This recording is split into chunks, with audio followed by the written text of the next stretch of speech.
하나님 말씀 사도행전 20장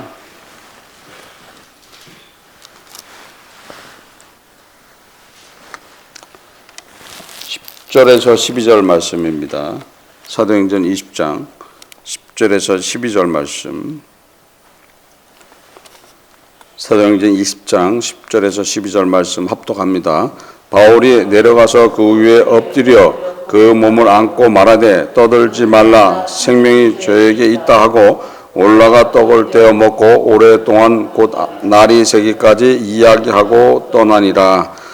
사람이 살아난 아이를 데리고 와서 위로를 적지 않게 받았더라. 아멘. 하나님 아버지 감사합니다. 성령께서 이 시간 함께함을 감사드립니다. 말씀을 깨닫는 시간 될 수 있도록 인도하여 주옵소서. 함께함을 감사드리며 이 모든 것 주 예수 그리스도 받고 기도드립니다. 아멘.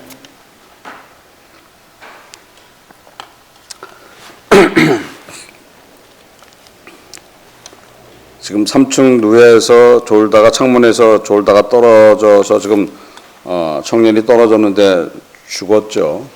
죽었어요.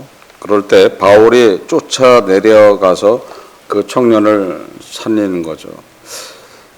이 말씀을 보면은 그런 거예요. 사실 예수님이 겟세마네 언덕에 올라갈 때 제자들한테 자지 말라고 했을 때 다 잤죠. 그러나 그 자리에 함께 하고 있었어요. 그 자리에 함께 하고 있었던 그 은혜 때문에 그들이 어떻게 되는 거예요? 그 당시에 죽임을 당하지 않고 다시 주님한테 버림을 당하지 않고 주님과 다시 더불어 살아가는, 그래서 주의 영광을 나타내는 삶들을 마감하게 되죠. 그랬듯이 우리가 항상 누구 안에 있어야 되는 거예요? 주님 안에 있게 된다라면은 내 육신이 약해서 문제가 일어난다 하더라도 그 문제를 누가 해결해 줌을 볼 수 있습니까? 주님이 해결해 줌을 볼 수가 있다는 거예요. 바울이 무슨 능력이 있어서 사실 가서 그 몸을 덮었더니 살아나는 것들이 아니죠. 지금 바울처럼 성경에 나와 있는 인물 중에서 바울처럼 죽은 사람을 살린 사람들이 있죠. 예수님은 그냥 손만 대도 아니면 말로만 해도 죽은 자가 일어났죠. 그래서 친구 나사로를 무덤에 있을 때 일어나라 하니까 일어난 것이고, 또 과부의 아들이 죽었을 때는 그 관에 손을 대고 기도하셨을 때 살아나는 그런 모습을 볼 수 있었습니다. 열왕기상 17장 21절에서 22절에 그 아이 위에 몸을 3번 펴서 엎드리고 여호와께 부르짖어 가로되 나의 하나님 여호와의 원컨대 이 아이의 혼으로 그 몸에 돌아오게 하옵소서 하니 여호와께서 엘리야의 소를 들으심으로 그 아이의 혼이 몸으로 돌아오고 살아난지라. 엘리야가 지금 사르밧 가부의 아들이 죽었을 때 살려주는 모습이죠. 그래서 여호와께 부르짖었더라. 그 3번 그 몸에 엎드렸더라. 그러니까 3번 엎드렸다라는 것은 여러 가지 의미가 있죠. 그래서 사실 엘리야의 가지고 있는 권능으로 지금 아이가 살아난 게 아니라 누가 살려주셨다? 하나님께서 살려주셨다. 하나님께서 살려주셨다. 열왕기하 4장 34절에서 35절에 아이 위에 올라 엎드려 자기 입을 그 입에 자기 눈을 그 눈에 자기 손을 그 손에 대고 그 몸에 엎드리니 아이의 살이 차차 따뜻하더라. 엘리사가 내려가서 집안에서 한 번 이리저리 다니고 다시 아이 위에 올라 엎드리니 아이가 7번째 재채기를 하고 눈을 뜬지라. 지금 어떤 행위를 통해서 지금 생명이 돌아오는 그런 말씀이었죠. 바울도 똑같이 지금 그런 행위를 했다라고 지금 성경은 말씀하고 있죠. 그래서 그 청년 위에 엎드려 그 몸을 안고 말하되 떠들지 말라. 그랬듯이 어떤 행위를 통해서 나타나는 그런 은혜의 말씀이죠. 사실 그런 행위들이 어떤 거예요? 그런 행위들을 통해서 누구의 위로가 나타났다고 그러는 거예요? 주님의 위로가 나타났음을 볼 수가 있죠. 사도행전 20장 11절에 올라가 떡을 떼어 먹고 오랫동안 곧 날이 새기까지 이야기하고 떠나리라. 사람들이 살아난 아이를 데리고 와서 위로를 적지 않게 받았더라. 떡을 떼어 먹고 오랫동안 날을 새도록 지금 계속해서 하나님의 이야기들, 그 다음에 예수 그리스도의 부활에 대해서, 지금 죽은 아이에 대해서, 죽은 아이가 살아난 거에 대해서 하나님의 은혜, 또 주 예수 그리스도의 사랑과 은혜에 대해서 계속해서 전했다고 봐야 되는 거죠. 그래서 밤새 전하고 그것을 떠날 때 지금 살아난 아이가 증거가 되는 거예요. 증거가 되니까 그를 통해서 위로가 나타났다. 이사야 40장 1절에 너희 하나님이 가라사대 너희는 위로하라 내 백성을 위로하라. 하나님께서는 여러분들을 위로하시기를 원하신다는 거예요. 그래서 위로하시기 위해서 어떠한 증거들이 나타나고 있다는 거예요. 그래서 우리 삶 속에서도 어떠한 증거들이 나타나고 있는데 우리는 그것을 깨닫지 못하고 또 깨달았다고 해도 그때뿐이라는 거예요. 그때뿐이고 시간이 지나가면은 그것을 하나님께 또 주님께 영광을 돌리는 게 아니라 자신의 영광으로 돌리는 경우가 많은 거예요. 그래서 그런 부분들을 조심해야 되니까 항상 우리는 사나 죽으나 다 누구한테 영광을 돌려야 되는 거예요? 주님한테, 하나님 앞에 영광을 올려야 된다. 자신이 갖고 있는 심각한 문제가 눈물로 기도하고 해서 그것이 해결됐는데 시간이 지나가면은 그 은혜를 잃어버리고 자신의 어떤 능력으로 돌리는 경우가 있어요. 자신의 능력으로. 또 어떤 분이 손에 어떤 피부병을 앓고 있었는데 병원에 가도 낫지 않는다고 해서 제가 한번 기도해 준 적이 있어요.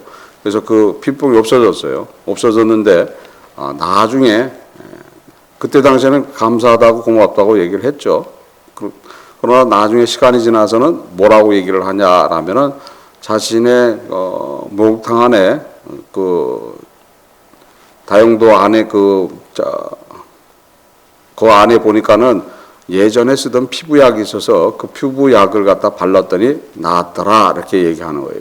그래서 자기의 어떤 능력과 어떤 상황 속에서 우연의 사건을 통해서 마치 그런 문제가 해결되는 거로 돌려보내버리는 것이 보편의 사람들의 모습이라는 거예요. 그래서 우리 안에서 심각하게 눈물로 기도하던 그런 일들이 해결됐는데도 불구하고 그것은 시간이 지나가면 잃어버리고서 그것들이 자신의 능력 또 다른 사람의 도움을 통해서 그것이 해결된 것처럼 이야기한다는 거예요.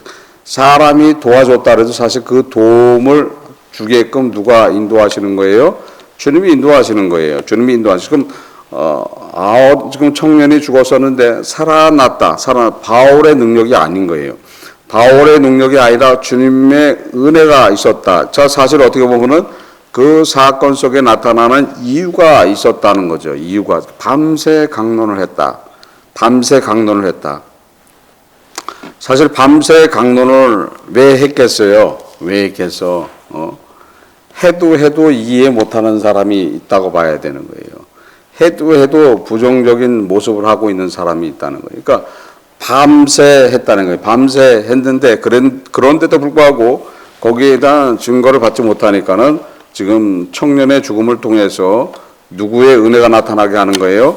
주님의 은혜가 나타나게 함으로써 그것이 반대로 위로로 나타난다. 그것을 통해서 거기에 대한 믿음을 갖게 해주는 그런 모습이라는 거예요.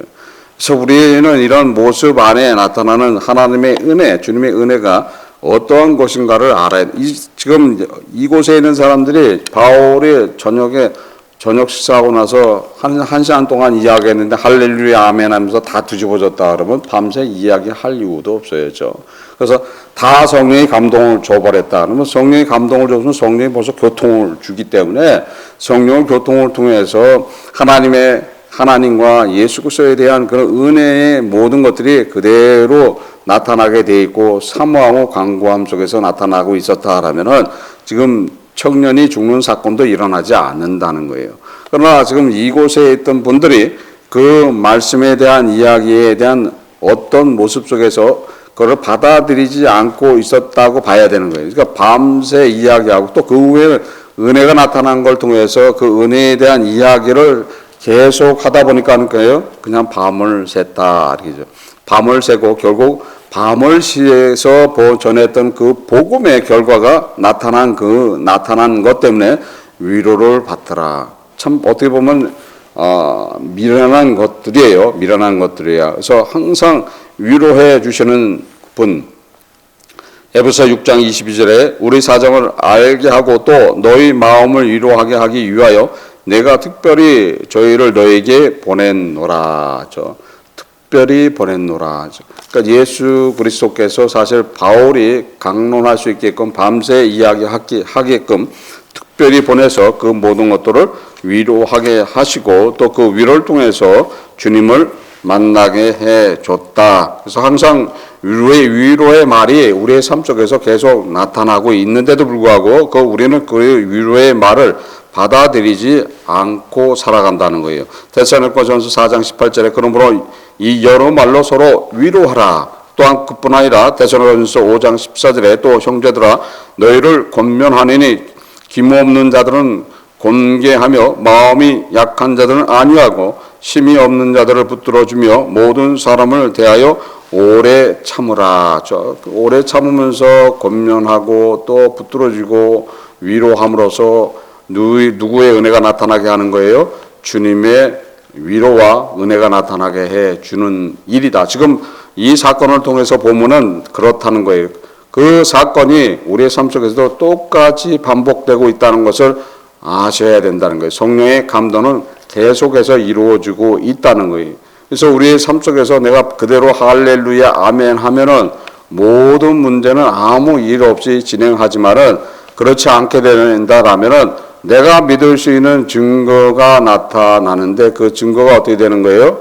위험천만한 그런 일일 수도 있다라는 것을 알아야 된다는 거예요. 그래서 그 증거가 성령의 역사만은 귀한 일인데 마귀의 역사, 악령의 역사가 일어날 때는 진짜 사망의 고통이 이루어진다는 것을 아셔야 된다는 거예요. 그래서 우리는 항상 구원에 대한 떨림을 가지고 주 앞에 항상 간구와 소원을 통해서 항상 주님이 전해주시는 그 말씀을 그대로 받아 따라갈 때 결코 사망에 매이지 않고 주님의 은혜와 하나님의 사랑과 은혜와 그 위로가 우리의 삶 속에 그대로 나타날 줄 믿습니다. 그런 믿음 안에서 오늘 하루도 승리하시기를 주 예수 그리스도 이름으로써 축원합니다. 기도하시겠습니다. 하나님 아버지 감사합니다. 성령께서 이 시간 함께함을 감사드립니다. 저희들 부족하지만 주와 더불어 살 수 있도록 인도하시고 주님의 사랑과 은혜 또한 그 위로 안에 거할 수 있도록 인도하시고 온전히 주의 사랑이 얼마나 귀하다는 것을 깨닫는 삶을 살아갈 수 있도록 인도하여 주옵소서. 함께함을 감사드리며 이 모든 것 주 예수 그리스도 받들어 기도드립니다. 아멘.